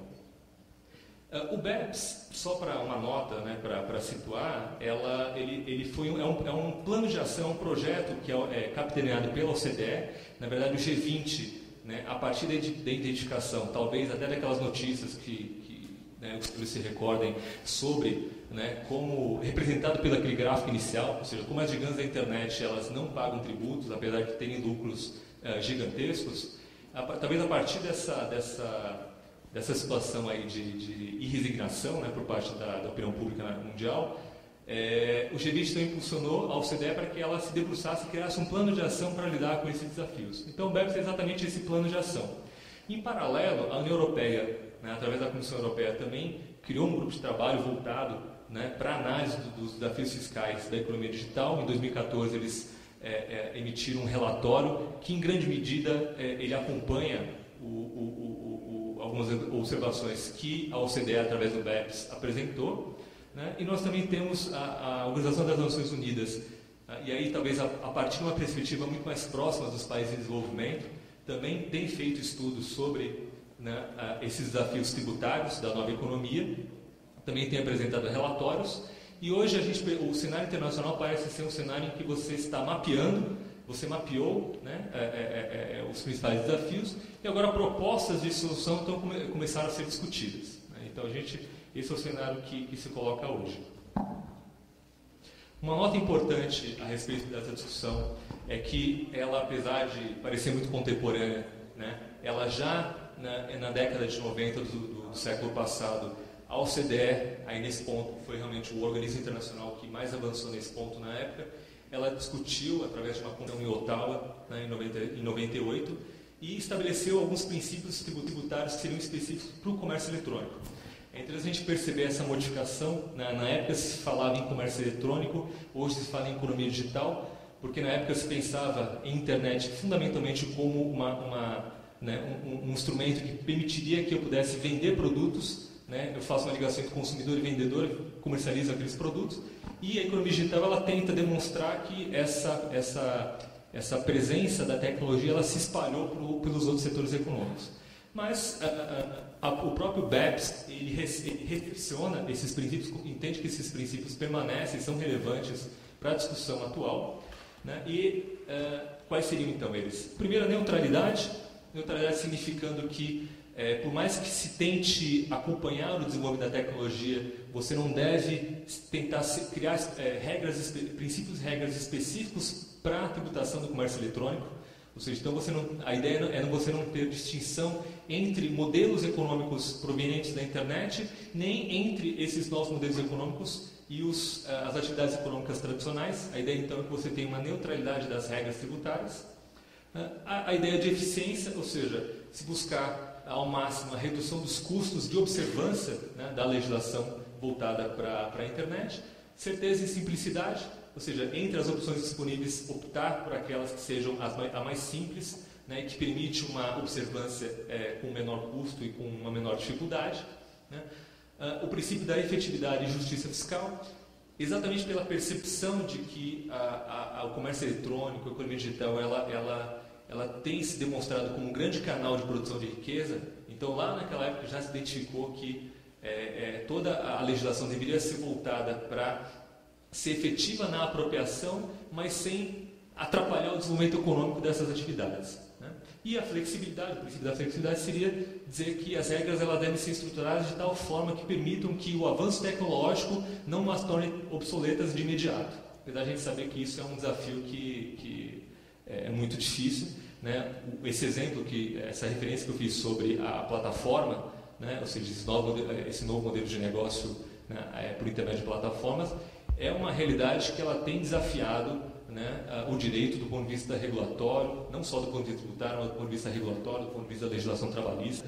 Se a gente tomar, por exemplo, o Uber como um exemplo, ou seja, a discussão hoje, fundamentalmente, que ocorre no Brasil e em outros lugares, afinal de contas, o que é o Uber? O Uber é um táxi, o Uber é um modal de mobilidade humana diferente, como é que ele tem que ser regulado? Então, se a gente ainda está num cenário de definição da estrutura regulatória daquela atividade, quiçá, né, do ponto de vista tributário, que costuma ser um pouco mais atrasado, né, do que outras discussões. Então, a partir disso, né, desses princípios, né, o que se entender? Quais seria, rapidamente, as principais situações em que ocorre, na verdade, um aprofundamento dos desafios fiscais. Ou seja, situações que já ocorriam e que a economia digital ela potencializa. Você tem uma diminuição considerável da tributação no país da fonte, ou seja, isso o professor Valcir vai abordar, vai deixar um pouco mais claro, mas quando a gente fala do país da fonte, a gente está falando basicamente do market country, ou seja, daquele local em que a atividade econômica está sendo produzida, ela está sendo consumida, onde a riqueza estaria sendo produzida, né? Por que a situação hoje ela se coloca num patamar diferente? Porque, fundamentalmente, aí pensando, por exemplo, na tributação sobre a renda, né, ou seja, então, a tributação sobre aquela renda produzida por aquela pessoa jurídica, por aquela atividade econômica, fundamentalmente no âmbito do direito tributário internacional, o elemento de conexão que você tem, né, ele é o chamado estabelecimento permanente. Ou seja, a regra geral que existe se tributa, na tributação sobre a renda, você deve tributar no estado da residência daquela empresa, ou seja, onde fica a matriz, onde ocorre a gestão, né, daquela empresa. Mas, quando você tiver um estabelecimento permanente em uma outra jurisdição, ou seja, aí os tratados internacionais reconhecem como uma possibilidade, como elemento de conexão suficiente para que eu possa, então, para que aquele estado daquela jurisdição onde existe estabelecimento permanente, ele possa se apropriar de parte da riqueza. O que acontece é que a economia digital, ela fragiliza essa concepção na medida em que o estabelecimento permanente sempre foi visto do ponto de vista físico, ou seja, eu precisava ter alguma portinha daquela empresa, daquela jurisdição, precisava ter um grupo de pessoas lá. Só que quando eu penso, por exemplo, num site de vendas como o AliExpress, né, que até vai aparecer um pouco mais à frente, ou seja, eu posso ter uma situação em que eu não tenho absolutamente nenhum estabelecimento permanente no país. E mesmo assim ele está, né, comercializando, ele está fornecendo produtos de baixo valor para o Brasil, né, e está muitas vezes realizando uma concorrência desleal com relação a empresas que vendem o mesmo produto, que estão no Brasil e que têm uma carga tributária distinta do que aquela empresa chinesa. Né. Então, existe então a clareza, né, existe uma clareza com relação a esse aprofundamento, né, da diminuição da tributação no país da fonte. Você também tem uma situação em que permite uma diminuição, né, ou praticamente uma inexistente tributação retida na fonte. A tributação retida na fonte ela funciona exatamente como um mecanismo que permite que todo pagamento que é feito numa jurisdição, todo pagamento feito de uma jurisdição para outra, o Estado onde ocorreu o pagamento, onde ocorreu a produção da riqueza, ele pode se apropriar de parte desse valor que foi remetido para fora. E o que acontece é que as empresas, né, as multinacionais gigantes da internet, elas de alguma maneira conseguem, tendo em vista que elas fundamentalmente têm como bens ativos intangíveis, a partir de planejamento tributário, elas conseguem diminuir essas situações que permitiriam que o Estado de origem pudesse efetuar a chamada retenção na fonte. Um outro fator também que se agravou, né, em razão dessa situação é a baixa ou inexistente tributação no beneficiário. Né? Depois a gente vai ter um gráfico em seguida que demonstra, ou seja, quando a gente fala em planejamento tributário, você tem basicamente o quê? Você tem a matriz daquela empresa, que seria a empresa que a gente conhece, né? Depois você tem a empresa, às vezes uma filial situada em alguma localidade, e às vezes você tem uma empresa no meio que liga essas duas empresas, que vai servir, fundamentalmente, assim, inicialmente essas empresas teriam como objetivo possibilitar, né, que aquela empresa executasse atividades que a matriz não pode executar, nem a subsidiária. Mas normalmente quando a gente fala em planejamento tributário que é considerado agressivo ou abusivo, essa empresa beneficiária que ela se encontra ali no meio da operação, ela acaba sendo criada simplesmente para gerar uma tributação menor. Por quê? Porque normalmente você vai situar esse beneficiário num paraíso fiscal, né? Aqui eu uso o termo, é um termo pelo menos comum no Brasil, né? Se fazer referência a paraíso fiscal, ou, né, a um país com uma tributação favorecida, né, ou não cooperativo, como o professor Ludovic mencionou, exatamente buscando essa diminuição da tributação. Né? E uma quarta característica, né, que já existia, que foi aprofundada, né, é exatamente uma baixa ou inexistente tributação dos rendimentos na jurisdição onde está localizada a matriz da empresa. Ou seja, basicamente o que acontece com relação a essas empresas em que os bens são fundamentalmente intangíveis, né, é que você, a partir de uma estrutura contratual, você consegue alocar, você retira, né, os riscos e a propriedade legal dos bens intangíveis que naturalmente deveriam permanecer na matriz, você desloca essa propriedade para outras empresas, né, as empresas beneficiárias, que vão estar situadas em paraísos fiscais. Isso vai gerar o quê? Vai gerar uma tributação menor no país da residência. Por quê? Porque a empresa, por mais que ela seja a Apple Inc., a matriz nos Estados Unidos, a detentora legal, pelo menos, da propriedade intelectual dela vai estar situada, por exemplo, na Irlanda. Então, esse gráfico aqui, ele apresenta um pouco, né, dessas situações, né, de BEPS que já existiam, né, e que a economia digital ela só potencializou.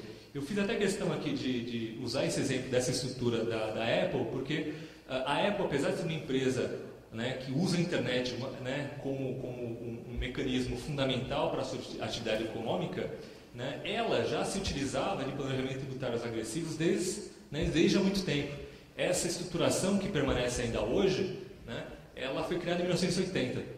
Ou seja, então você tem aqui a Apple Inc., né, que é a matriz nos Estados Unidos, e lá em 1980, antes da Apple abrir o seu capital, ela criou 3 subsidiárias, né, 3 outras empresas, chamadas a Apple Operations International, né, a Apple Operations Europe e a Apple Sales International.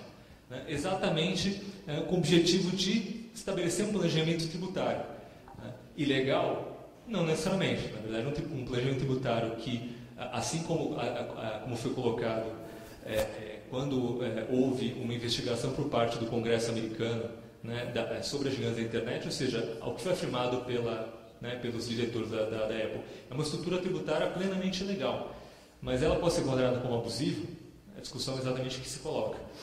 Então aqui a gente não vai, obviamente, tratar dessa estrutura tributária da Apple, mas é só para demonstrar que, na verdade, a gente fala em gigantes da internet, mas a gigantes da internet ela costuma se utilizar dos planejamentos tributários que outras multinacionais tradicionais já se utilizam, né?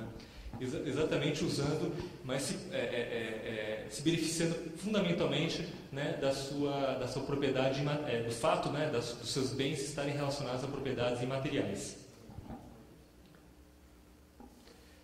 Então, por isso eu faço questão também só de chamar a atenção, né, como já foi colocado aqui, né, ou seja, esse escândalo do Panamá, ele nada mais representa do que uma situação de erosão da base tributária super tradicional, ou seja, a gente está falando aqui exatamente de criação de shell companies, ou seja, empresas de fachada que visam, ou seja, que não tem funcionário, né, que não tem estabelecimento fixo, né, uma estrutura fixa mínima, razoável, mas que são exatamente utilizadas e são sediadas em paraísos fiscais, em países, né, com tributação tributária especial, exatamente para diminuir, né, o recolhimento de tributos. Específico de empresas digitais, não. É algo, na verdade, tradicional.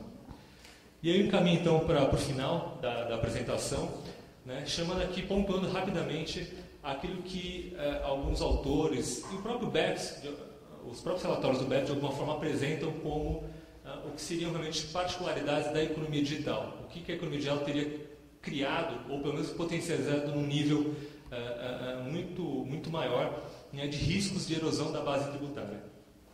Então, a primeira é exatamente no ponto de vista da tributação indireta, ou seja, essa tributação sobre a renda, você tem uma capacidade muito maior, né, de ter uma presença econômica digital significativa numa dada localidade, né, mas sem ter nenhum elemento que possa justificar, à luz da legislação atual, que eu seja o sujeito passivo tributário naquela localidade. Então, esse exemplo, né, até, na verdade, por exemplo, até o Netflix, no início da operação dele no Brasil, ou seja, você usava o Netflix, pagava um cartão internacional, então eu não tinha absolutamente nenhum escritório, né, não havia necessidade de ter um escritório do Netflix no Brasil, ele poderia operar, né, porque é basicamente na internet, e você pagava com um cartão internacional. Então o valor é remetido lá para fora, e aí ficava aquela situação, como é que o Brasil vai lidar, né, com essa situação em que uma riqueza é produzida aqui, mas eu tenho dificuldades de mensurar essa riqueza e eu tenho dificuldades de tributar corretamente. E eu falo tributar corretamente porque aí uma particularidade do Brasil, né, é que o Brasil, talvez de uma maneira, não vou dizer assim, avançada, né, mas ele tem se utilizado muito da tributação retida na fonte, exatamente porque ele percebeu essa dificuldade, isso em outras situações, mas que acabou se aplicando também à tributação da economia digital, ou seja, eu tenho uma dificuldade muitas vezes de me apropriar daquela riqueza, porque eu tenho dificuldade de reconhecer o estabelecimento permanente, eu tenho dificuldade de reconhecer se aquela operação está realmente sediada no Brasil, qual que é a parcela de riqueza que eu posso me apropriar. Então o Brasil tem se utilizado há muito tempo já dessa tributação retida na fonte. O que, se de alguma maneira ela propicia que nessas operações digitais eu não vou ficar, né, ausente, né, o país não vai ficar incapacitado de se apropriar de parte da riqueza, mas vamos dizer também ela cria algumas distorções, porque esse é um instrumento, é um dos instrumentos que pode ser utilizado, mas que se você usar de forma, né, abrangente, sem levar em consideração as particularidades, né, que o instrumento normalmente é utilizado em outros países, porque é um instrumento que é utilizado no Brasil, assim como em outros países, né, e muitas vezes quando você está falando em tratados internacionais, ou seja, a tributação na fonte no Brasil, para que eu possa tributar determinadas operações do Brasil, eu passo a caracterizar, né, e eu entro já no terceiro item lá, eu passo a qualificar determinados rendimentos que lá fora eu posso qualificar como, né, um lucro da empresa, ou seja, aquilo é um rendimento que é fruto da atividade econômica da empresa, da atividade econômica direta da empresa, mas eu passo a caracterizar aquilo como, por exemplo, um royalties ou um pagamento por serviços técnicos, que faz com que o Brasil me habilite a reter na fonte aquele pagamento. Então isso gera uma série de controvérsias no âmbito dos tratados do qual o Brasil faz parte, exatamente porque o Brasil usa como forma geral a tributação retida na fonte e acaba não adaptando e talvez não sofisticando o instrumento para determinadas situações. E um terceiro item importante com relação à tributação direta e aí foi também inclusive mencionado pelo professor Ludovic, que é o fato de que a internet, a economia digital, a riqueza que ela gera, ela está relacionada, né, em grande parte aos dados, né, tanto os dados pessoais quanto aos dados, os dados pessoais e os dados em geral, e existe ainda uma dificuldade de valoração desses dados, ou seja, é um tema super novo, né, ou seja, eu não consigo no Brasil ainda não tem um marco regulatório de proteção de dados, né, quanto mais para eu conseguir valorar esses dados e em seguida poder tributar essa riqueza produzida pelos dados.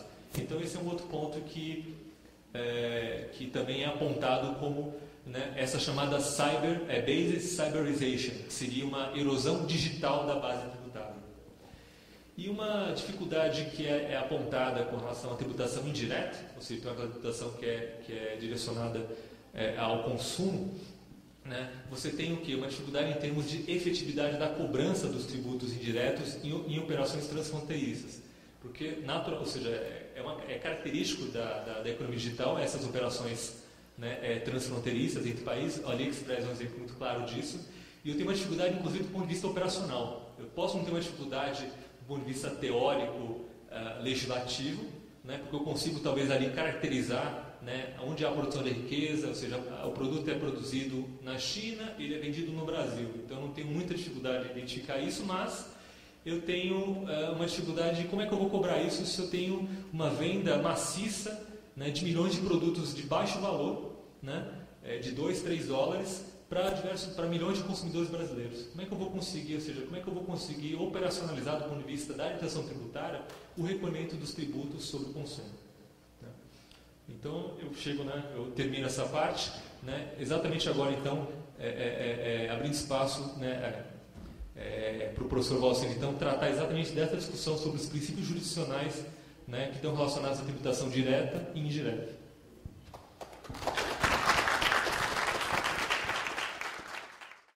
Bom dia, boa tarde a todos e todas. Um cumprimento especial aos colegas professores franceses que estão nos brindando essa semana com suas pesquisas realizadas na França, e essa oportunidade de interação entre nós, Brasil e França, é muito importante para todos nós. Eu sei que foi deixado para o último dia o seminário mais importante, é o seminário sobre tributação na economia digital. Por que é o seminário mais importante? Porque nós temos duas coisas certas na vida, professor Alexandre. Só duas coisas certas na vida: morrer de fome, né, que já estamos com fome, ou pagar tributos, pagar impostos.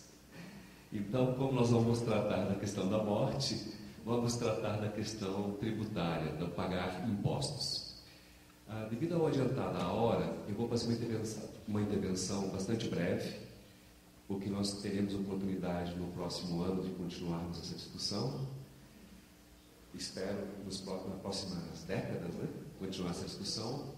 Eu gostaria de salientar o que o professor Ludovico falou e o professor Rodolfo falaram, os dois colegas falaram, o que está por detrás dessa discussão em tributar o comércio eletrônico ou a tecnologia digital. O que está por detrás disso é que nós temos uma capacidade enorme de imagética, de imaginação, de tentar fugir da morte e de pagamento de tributos. Nós temos a capacidade surreal de achar jeitos de não pagar os impostos e de não morrer também, né? Mas aqui nós só vamos discutir o não pagamento de impostos. Mas o que está por detrás dessa questão de tributar?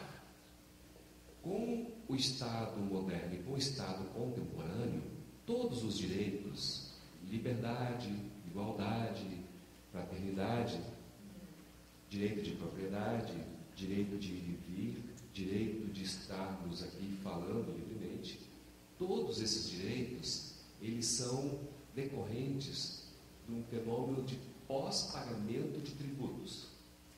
Ou seja, o Estado que nós temos hoje, ele é decorrente do pagamento de tributos. os direitos que nós temos hoje é decorrente do pagamento de tributos. Então, não há aquela questão epistêmica de que o Estado pega o dinheiro dos particulares, que ele pega a riqueza e se apropria da riqueza dos particulares. Não é assim, gente, em termos teóricos. Na verdade, os direitos que as pessoas têm, do que sobrou do pagamento de tributos, só existem esses direitos porque são direitos pós-tributação. Então, no momento que nós temos uma evasão da base tributária das empresas de tecnologia ou das mesmas empresas tradicionais, nós temos, de certa forma, uma negação, professor Ricardo, dos direitos que nós conseguimos construir com a modernidade. Os direitos de primeira geração, segunda geração, terceira geração. Então, essa é uma questão bastante importante que a gente deve entender. Ou seja, não é o Estado se apropriando do patrimônio do particular, não é o Estado se apropriando de uma parte do seu salário. O restante do seu salário é garantido porque você pagou tributos. Os direitos são pós-tributação. Isso é muito importante porque a gente pode pensar no sistema global a partir, por exemplo, das propostas do Thomas Piketty, propostas do Stiglitz, do Paul Krugman e de tantos economistas que se debruçam sobre a questão da tributação internacional e da consequente evasão.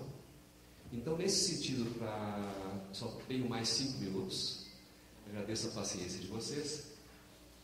Quando a gente fala em tributação na fonte, na residência, o que se na renda? Perdão, nós temos 3 bases de incidência: patrimônio, renda e consumo. A de patrimônio, vou deixar fora aqui das minhas observações. Então, nós temos a tributação sobre a base de incidência, renda e consumo. No que tange a tributação sobre a renda de uma empresa que lançou um aplicativo, ou ela tem um serviço prestado na internet, nós temos a discussão residência e fonte. Classicamente, a gente tributa na residência. Por quê? Eu consigo encontrar Ludovic lá na França. Eu consigo encontrar Rodolfo aqui no Brasil. O fisco brasileiro consegue localizá-lo e consegue localizá-lo lá. O fisco seu. Então, se tributa normalmente a questão da residência.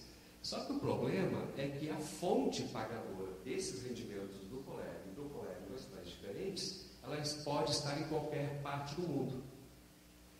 Na questão do consumo, nós temos a questão daí da origem e do destino. Então, é muito mais fácil tributar na origem do que para onde vai ser realizado o consumo daquele bem. Então, nesses 2 aspectos que eu estou trabalhando, base incidência renda, base incidência consumo, em termos de eficiência, é residência e origem. Eu pesquisava na Europa em 1999, quando vocês estavam fazendo o IVA e fazendo o processo de harmonização tributária e ainda não existia o euro. Então, eu acompanhei todo o processo de harmonização tributária da Europa no que tange ao IVA. Agora, em termos de eficiência, é isso: residência e origem. Por quê? Porque você localiza aquela empresa na Califórnia, no Vale do Silício. Você localiza aquela empresa dona daquele aplicativo Uber, que, se não me falha a memória, fica no México. Mexicana, né? Uber? Americana? Bem, é americana ou mexicana. Mas é mais fácil localizar. Agora tem um outro problema, que é o meu final da minha intervenção hoje. Não basta eficiência. Basta o quê? Ou melhor, é necessário equidade. Equidade que é o problema da tributação internacional. Mecanismos em termos de eficiência, onde cobrar, como cobrar, desculpem contrariar a posição de vários colegas, inclusive eu e o Rodolfo estamos discutindo já isso há bastante tempo. Eu acho que no meio eletrônico, no universo da internet, é muito mais fácil do que foi no passado tributar. Porque todas as operações não se dão por papel e você faz nota fiscal falsa. No Brasil se chama nota fiscal fria, ou você não emite o cupom fiscal, você sonega no faturamento da empresa, você tem caixa 1 e caixa 2, No meio eletrônico não há possibilidade disso, porque tudo deixa rastros e te dá, inclusive, a tua posição geodésica, aonde você baixou o aplicativo da loja da Google ou da loja da Apple e o valor que você pagou pela transação. Então nós estamos com muitas coisas boas nesse século XXI para fazer, de fato, o controle fiscal. Só que a grande dificuldade vai ser nós discutirmos a questão da equidade. Por quê? Os países preponderantes, os países com IDH mais alto, os países mais ricos, eles têm na residência uma fonte por eficiência na residência. Só que são os países que são centrais e que recebem fontes pagadoras de países periféricos. E no que tange à origem, é a questão de que você não pode cobrar na origem e ficar com o produto da arrecadação, porque quem paga o tributo indireto é o consumidor final. E tem que ser em proveito dele o benefício estatal, e não em proveito daquele que não está pagando o tributo. Porque o IVA europeu, ou o CNPq, a tributação sobre o consumo monofásico nos Estados Unidos, quem paga é o consumidor final, por aquele serviço. Então, nesse sentido, é o binômio eficiência e equidade na tributação internacional que nós devemos levar em consideração, tanto na questão da fonte, como na questão da residência, como na questão da origem e no destino. Se pudermos sentar à mesa nos espaços internacionais de discussão de como tributar, os mecanismos tecnológicos para bem tributar nós temos.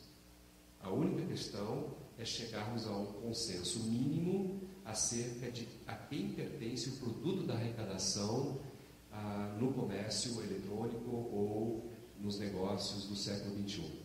Então, acho que esta é a questão central, porque nós temos países eminentemente exportadores da tecnologia digital e países eminentemente importadores. E, neste caso, os países em desenvolvimento estão em grande desvantagem. E o que eu gostaria de pontuar, para terminar, Nathalie, devido à adiantada hora, é que as discussões que são feitas na Europa, e nos Estados Unidos, no Canadá, na Grã-Bretanha, elas são já bastante maduras. Por exemplo, a discussão que vocês têm lá com os vizinhos alemães em relação à questão do MP3, do MP4, o Instituto Alemão que recebe royalties há muitos anos, né? E que cobra royalties no mundo todo em relação a essa tecnologia. Nos países periféricos, no caso do Brasil, nós temos dificuldades de outra monta. Por exemplo, não sei se os colegas franceses sabem, mas é de desconhecimento também dos brasileiros, que nós somos um país com um grau de corrupção alto. Nós ocupamos a 67ª posição, 67, 68, 69, posição no ranqueamento dos países com maior corrupção. No que tange à tributação, nós que somos professores de direito tributário, de tributação, de direito financeiro, nós somos o segundo. Nós somos melhores que os italianos. Nós só perdemos para os russos. Só a Rússia consegue ter um maior nível de sonegação fiscal do que o Brasil. Então, nós somos o segundo país com maior grau de sonegação fiscal. Então, quando tem os Panama Papers, não aparece na televisão no Brasil. Até porque a gente tem monopólio da informação. A gente tem um canal só de televisão no Brasil, Globo. Que, por uma perspectiva liberal, do liberalismo político, liberalismo filosófico e econômico, isso não poderia ter. Então, Panama Papers, por exemplo, foi noticiado rapidamente no meio de comunicação no Brasil e some. E assim também some a questão da sonegação e etc.